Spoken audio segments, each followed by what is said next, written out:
Llegué a Santiago con la certeza de que iba a destapar el milagro chileno, un país sin petróleo ni tamaño, que presume de orden mientras México sangra caos. En mi maleta, gráficas que demostrarían que su eficiencia es humo. A los 10 minutos el metro me dejó en la estación exacta a la que marcaba el GPS. El cobrador ni me miró. Mi credencial empresarial bastó. En ese instante la arrogancia se me heló. Algo en la precisión de aquel vagón anunció que mi auditoría iba a ser, en realidad. El avión tocó pista y yo aún tenía los brazos cruzados, como quien se baja a verificar que le cumplieron la reserva en un hotel de tercera. Afuera, Santiago se dibujaba contra la cordillera con una simetría que me pareció sospechosa. Demasiado verde el césped, demasiado plateada la autopista, demasiado blanca la línea que separaba los carriles. Maquillaje para turistas, pensé. Apagué el celular con un gesto teatral. No iba a necesitar Google Maps. Aunque México me hubiera enseñado a sobrevivir en el caos, este país de enanos económicos me iba a parecer un Lego. Frío, limpio, sin esa mezcla de gasolina y tamales que en la CDMX te entra por la nariz y se queda a vivir en la sangre.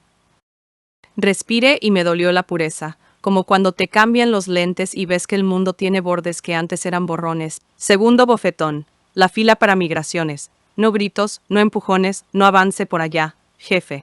Solo 10 cabinas abiertas y una fila que avanzaba con el ritmo de un metrónomo. Yo llevaba mi pasaporte en la mano como escudo, listo para explicar que venía a enseñarles optimización, y el oficial me devolvió el sello sin mirarme. Sentí que me faltaba el aplauso que en México recibes al cruzar la aduana. Bienvenido, hermano. ¿Traes piquete? Recuperé terreno en la cinta de equipaje. Mi maleta salió tercera. Ahí están, todavía no han perfeccionado el random, murmuré para mis adentros. Pero la cinta giraba tan silenciosa que mi sarcasmo sonó a gritar en una iglesia. Afuera, el taxi que había pedido por app me esperaba con el cinturón puesto, el aire acondicionado a 21 grados y un botellito de agua sin abrir. El chofer, uniforme planchada, nombre bordado, me dijo. Bienvenido, señor Carlos. Tiene usted 36 minutos hasta su hotel vía costanera, tráfico verde. Verde. En México el tráfico no tiene colores, tiene temperamentos. Durante el trayecto empecé a contar. Semáforos, 5, todos en verde, micros, 17, todas en el carril que les tocaba. Ciclistas, 9, con casco y chaleco reflectante. Llegué a 43 detalles perfectos cuando el chofer abrió la puerta del hotel y me entregó el ticket impreso. Gracias por viajar con nosotros, que tenga una estadía productiva. Productiva. No que la pases chido, no échele ganas. Productiva, como si ya supieran que venía a rendir examen. En la habitación, la tele se encendió sola con un mensaje. Señor Carlos, su check-in es digital. Wi-Fi sin contraseña, agua potable del grifo, caja fuerte con cargador USB. Abrí la llave y el agua salió transparente, sin olor a cloro de alberca. Me la llevé a la boca con la misma desconfianza que llevas cuando en pueblo te ofrecen agua de pozo, y me la bebí toda. No me dio gripe, no me dio metralla, no me dio nada. Por primera vez en años, el agua no tenía sabor a México. Salí a caminar a las 7 de la tarde con la arrogancia de quien sale a buscar grietas. Crucé una ciclovía y el semáforo peatonal sonó tic-tic, como un despertador de oficina. Esperé. Automóviles detenidos, ninguno acelerando para ganar medio segundo. Del otro lado, un carabinero me saludó. Buenas tardes, bienvenido. No pedía mordida, no ofrecía ayuda acondicionada, solo existía como un píxel más del orden. Empecé a sudar, pero no del calor. Era el miedo al vacío. En la esquina, un kiosco de diarios tenía los ejemplares perfectamente alineados. Pregunté por el diario mexicano que ni en el DF se consigue completo, y el vendedor me lo entregó sin arrugas. Con vuelto exacto. ¿De dónde eres?, preguntó. México, dije, esperando el clásico. Ah, somos hermanos. Pero él solo asintió. Gran país, enorme potencial. Aquí lo recibimos con respeto. Respeto, no calidez. Respeto, no familiaridad. Respeto como quien habla de un rival al que aún no le han ganado. Regresé al hotel a las 9. La ciudad brillaba en plata y azul, sin un solo poste torcido, sin un solo vagón pintado de rayas fluorescentes. En la ventana de mi cuarto, reflejé mi cara contra la noche ordenada y tuve la primera certeza que me dolió hueso. Santiago no era un escaparate, era un reloj suizo que llevaba 20 años diciéndole a México, te estoy esperando. Me senté en la cama, Abrí la libreta y por primera vez no escribí una queja. Escribí una lista. 1. El semáforo no es sugerencia. El agua no miente. 3. El tiempo es de todos. 4. La excelencia no grita, simplemente está. Luego cerré la libreta, apagué la luz y dejé que el silencio de la avenida me abofeteara una vez más. No había un solo claxon, no había una sola bocina, solo el latido metálico de un país que funcionaba. Y me estaba diciendo, sin malicia: bienvenido al examen, ingeniero. El lunes a las 8 de la mañana crucé la puerta giratoria de la minera Los Pelambres con la camisa planchada y la laptop llena de gráficos de Gantt, que en México habían servido para justificar hasta el más miserable de los retrasos. Mi jefa de proyectos, la chilena Patricia, lupa de acero en la mirada, tacón que clavaba el mármol como un punzón. Me tendió la mano sin hola ni bienvenido. ¿Es ese el cronograma que vamos a revisar? Abrí el Excel orgulloso. 14 semanas de diseño, 9 de construcción, 3 de arranque, un 18% de holgura por imprevistos. En mi cabeza era un documento hermoso, casi una promesa de amor industrial. Patricia hizo girar la pantalla hacia ella, deslizó el dedo como quien quita polvo invisible y soltó la primera bomba. ¿18% holgura? Aquí competimos con australianos y canadienses.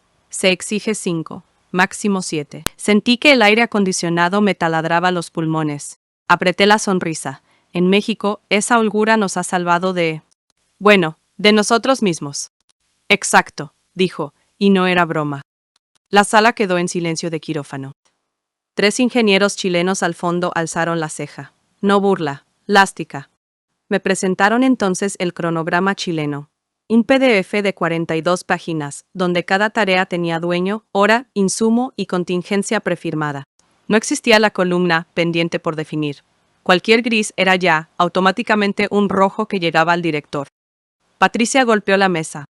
Aquí el retraso de un día cuesta $120,000 en energía y penalizaciones. No hay, ahí se va viendo. ¿Puede usted garantizar entrega en el día 183 con 5% holgura? Quise responder depende, pero la palabra se me quebró en la garganta, era un insulto allí. Me fui al baño, me mojé la cara y me juré que no iba a ser el mexicano que llegó tarde a la modernidad. Abrí mi propio archivo, borré la columna holgura, la reduje a 6%. Mi estómago se revolvió. Era como arrancarle un paracaídas a un alpinista. A la vuelta, Patricio, el jefe de montaje, me mostró su tablero de guerra, pantallas que latían verde o rojo cada hora. ¿Y si llueve?, pregunté. Trabajamos con techados móviles, lluvia no entra al KPI. ¿Y si falta un repuesto? Stock de seguridad calculado con simulación de Monte Carlo, 29,2% de service level. No improvisamos, ingeniero. Llegó la hora de la humillación máxima. Me tocaba exponer mi plan de contingencia ante la mesa directiva. Proyecté mi slide. Escenario pesimista. Retraso de 15 días. Mitigado con personal extra. El gerente de operaciones, un tipo de voz de grava, soltó. ¿Personal extra? ¿A dónde lo metes si el espacio de la planta ya está saturado? ¿Lo pone en el techo? Se rieron. No con maldad, con sorpresa. El mexicano creía que los problemas se comían con operarios. Patricia cerró el archivo en la pantalla. Carlos, vuelva con un cronograma que Chile pueda respaldar ante los accionistas de Toronto. O mañana le entregamos el proyecto a un consultor australiano que ya vive aquí. Su país tiene 10 veces nuestros recursos. Demuestre que también puede tener nuestra disciplina. No de rabia, de vergüenza. En la escalera me encontré a Miguel, el mexicano de Monterrey que llevaba 5 años allí. ¿Primer sangrado?, me dijo. Asentí. Tranqui, hermano, aquí no te odian, te exigen. Chile te obliga a dejar de ser muy pinche bueno para México y empezar a ser simplemente bueno. Cuesta, pero vale. Aquella noche, en el departamento vacío, abrí el mismo Excel y empecé de cero. Tareas desmenuzadas hasta el minuto. Recursos cuadrados al centímetro, riesgos con planes B, C y D. Reduje mi holgura al 5% y me sentí por primera vez en meses. Ligero. Era miedo, sí, pero también era libertad. La libertad de competir sin excusas. Cuando cerré la laptop eran las 3:12 de la mañana y afuera nevaba en las cordilleras. La ciudad brillaba como una maqueta perfecta. Entendí que la humillación no era un castigo. Era el precio de ingresar a una liga mayor. Mañana entregaría un cronograma que no me protegía de la realidad.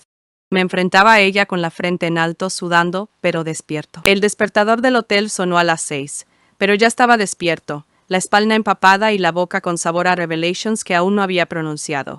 2 semanas en Santiago y mi pecho resonaba como un gong cada vez que alguien mexicano me clavaba la mirada en el pasillo de la mina y susurraba. No lo entendí hasta que en el comedor de empleados Miguel de Monterrey, de esos que se creen regios hasta que el mundo les enseña que su reino cabe en una libreta de apuntes, se sentó frente a mí, abrió su lonchera y sin que le temblara la mano soltó.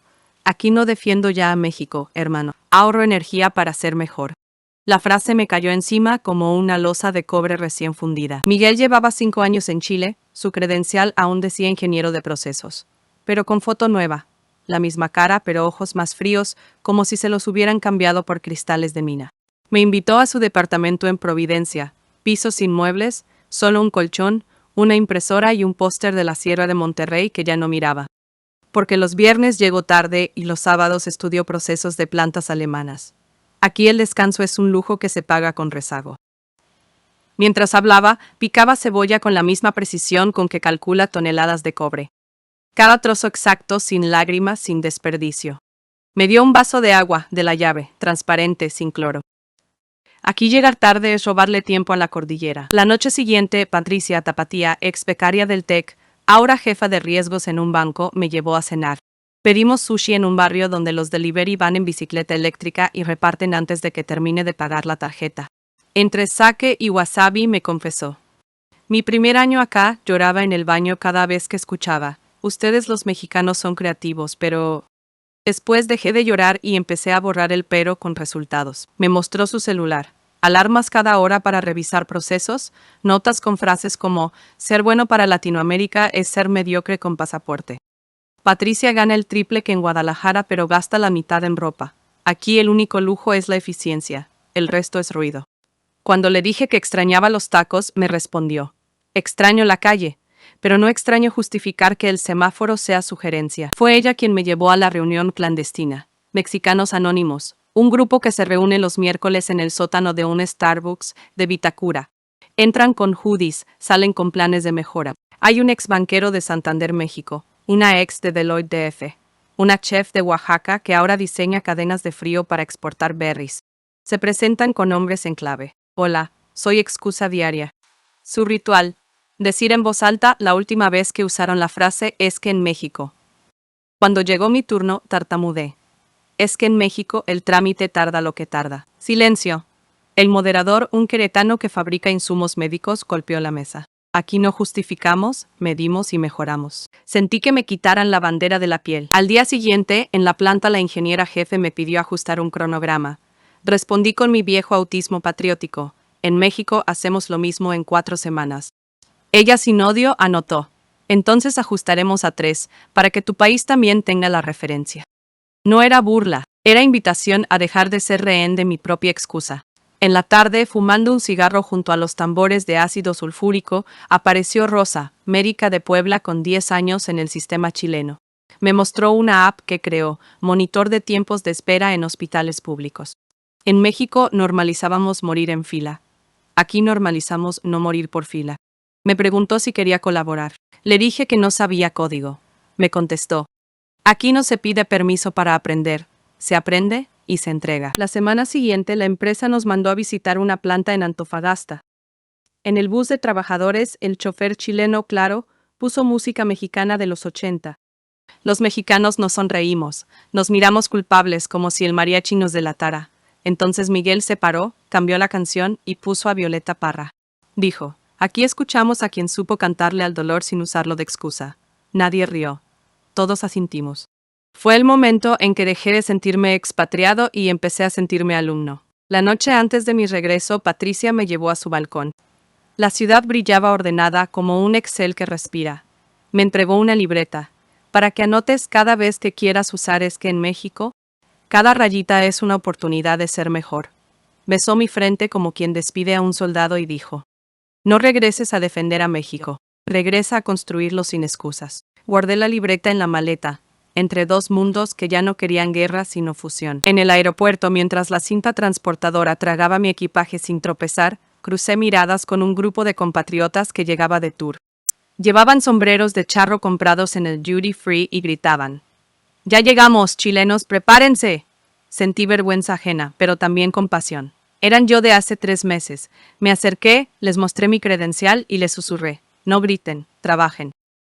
Aquí no se impone con sombrero, se impone con resultados. Se rieron, me tomaron foto y se fueron por un café. No sé si entendieron, pero yo ya no necesitaba convencerlos. La revelación era mía y pesaba menos que cualquier souvenir. Cuando el avión despegó, miré por la ventana.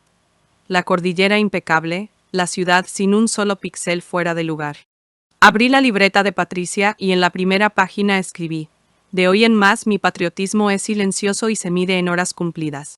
Cerré los ojos, y por primera vez en meses no defendí a México. Me comprometí con él. El viernes, cuando el reloj marcó 18:43 y la oficina aún olía a café recién hecho, me topé con un libro olvidado sobre la mesa de lectura de la mina.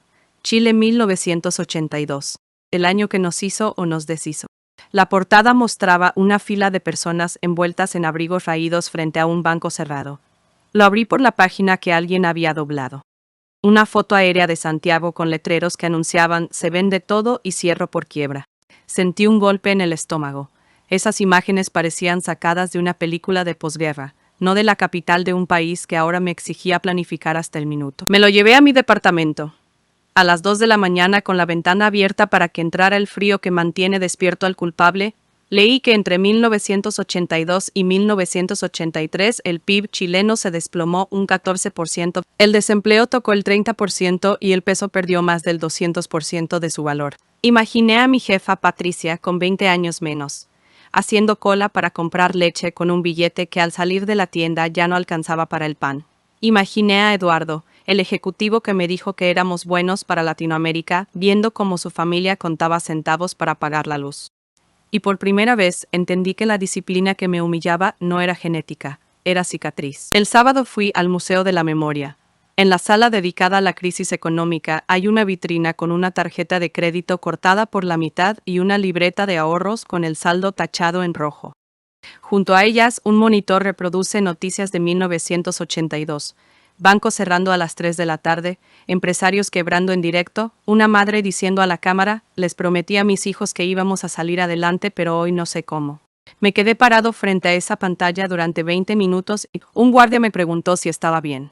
Le contesté que por primera vez entendía por qué en las reuniones nadie aceptaba un "ya veremos". Salí tambaleándome. En la calle, un vendedor de periódicos ofrecía el diario con el titular: Chile firma nuevo tratado de libre comercio. Lo compré. El tipo me dio el vuelto con 2 monedas nuevas, brillantes, sin el desgaste que en México usamos para disculpar nuestras propias monedas desgastadas. Le pregunté si había vivido la crisis. Me dijo que tenía 9 años en 1982 y recuerda que su padre llegó a casa con una caja de cartón llena de papeles. Eran los cheques sin fondo que lo habían hecho quebrar. Desde entonces mi papá nos enseñó que aquí no se improvisa, porque no hay red de seguridad, concluyó. Regresé a la biblioteca de la Universidad Católica. Allí encontré un informe de 1985 titulado "De la quiebra a la competitividad".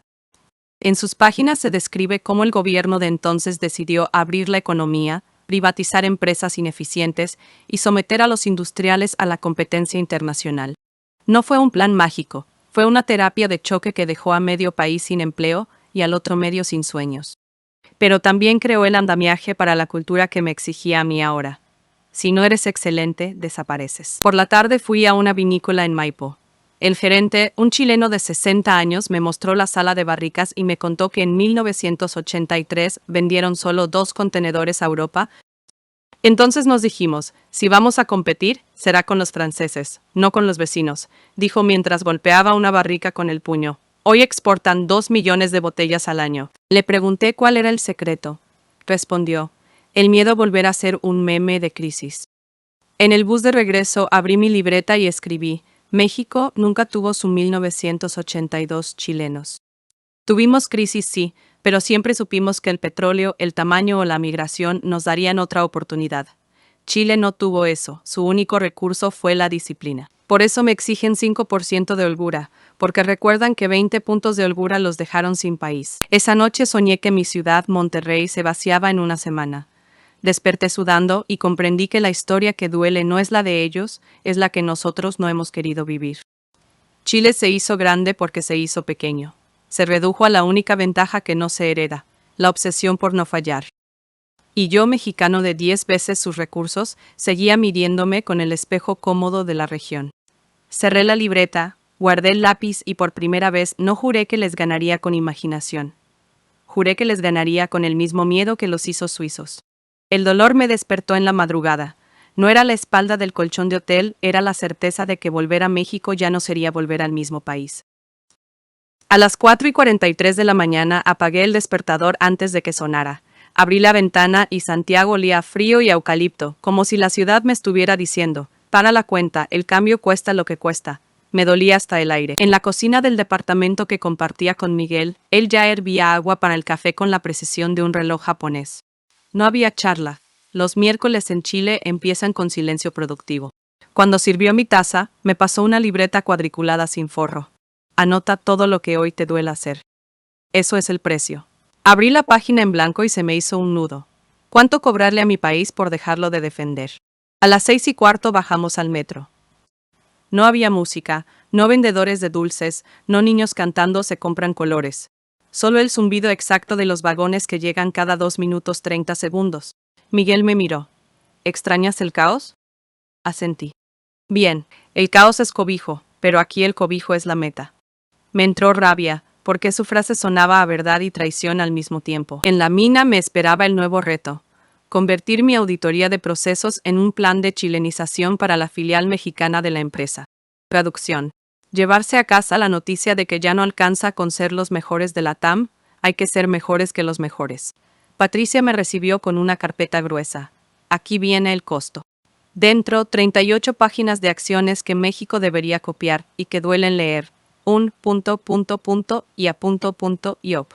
Eliminar la frase "es que acá así es" de todo vocabulario operativo. 2. Sustituir ya merito por ahora, por favor.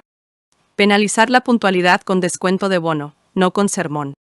Invertir 0,5% del presupuesto anual en simulacros de crisis aunque nunca pase nada. 5. Aceptar que pero somos mexicanos, no es excusa, es síntoma. Me temblaban las manos. Levanté la mirada. ¿Y si no queremos pagar ese precio? Patricia apretó los labios. Entonces seguiremos siendo la anécdota divertida del G20. A la hora del almuerzo fui al patio de comidas. 2 compatriotas, operarios de una subcontrata, comían tacos de sobresalientes sobre una bandeja de cartón. Al ver mi gafete me gritaron: «Órale, ingeniero, ya nos sacaste el día libre para el 16 de septiembre». Sonreí automáticamente, pero la sonrisa se me quebró. No había pedido nada para el 16. Ellos asumían que mi mexicanidad incluía la obligación de negociar festivos. Sentí que una cuerda me ataba al pasado y me impedía avanzar. Les dije: no es día feriado aquí, producción mundial no para por fiestas patrias. Se quedaron callados, uno enrolló su taco y murmuró: ya nos chilenizaste, compadre. Por la tarde el gerente general me citó. Me mostró el costo real. Si México aprobaba el plan, habría que despedir al 6% de supervisores que no lograran certificación ISO 45001 en 90 días. Cancelar contratos de proveedores que entregaran fuera de tiempo por segunda vez. Eliminar la horita de comida extendida que alarga la jornada 45 minutos. ¿Estás dispuesto a ser el mensajero de eso en tu país?, me preguntó. La habitación olía a café frío. Contesté: sí, pero voy a necesitar espalda y seguro de vida. Se rió. La espalda te la damos nosotros. El seguro de vida lo pagas tú con resultados. Salí a la calle a las 7:12 de la noche, y el cielo de Santiago brillaba azul eléctrico, limpio de smog. Saqué mi libreta y anoté. Dolor 1. Dejar de ser héroe de barrio para ser soldado de Excel. Dolor 2. Mirar a mis operarios a la cara y decirles que la pachanga cuesta competitividad. De pronto, un chirrijo de neumáticos. Un bus municipal frenó justo a tiempo para no derramar un café que un pasajero llevaba en la mano. El chofer bajó, le devolvió la taza intacta, subió y arrancó. Nadie aplaudió. Para ellos, evitar el derrame era normal. Para mí, fue una bofetada de realidad. El cambio no es espectacular, es diario y silencioso. Y duele porque te obliga a exigirte lo mismo. En el metro de regreso, vi un anuncio luminoso. Chile no es perfecto, pero trabaja para hacerlo antes que tú termines tu excusa. Me dio vértigo. Era un espejo. Llegué al departamento. Miguel ya dormía. Sobre la mesa, su libreta abierta. Dolor de hoy. Enseñarle a Carlos que el precio no se paga una vez. Se paga cada mañana. Cerré la mía y escribí la última línea. Si México quiere dejar de ser la fiesta eterna, tendrá que empezar a ser el entrenamiento eterno. Y el precio es este. Duele hoy, duele mañana, duele hasta que deje de doler y empiece a brillar. Pero si no lo pagamos, seguiremos siendo el país que aplaude la rutina y condena la excelencia. Apague la luz. Afuera, la ciudad seguía funcionando sin prisa pero sin pausa, como diciéndome, duerme mexicano. Mañana vuelve a la fila y paga otro poco de cambio. Cierro la libreta en el avión. La lista ya no dice ellos contra nosotros, dice cuánto más falta. Debajo, una sola pregunta me quema. ¿Vamos a seguir siendo el país del mañana o vamos a empezar siendo el de hoy? México, la respuesta está en tu pantalla. Comparte este video, márcalo, repítelo cada vez que digas es que en México.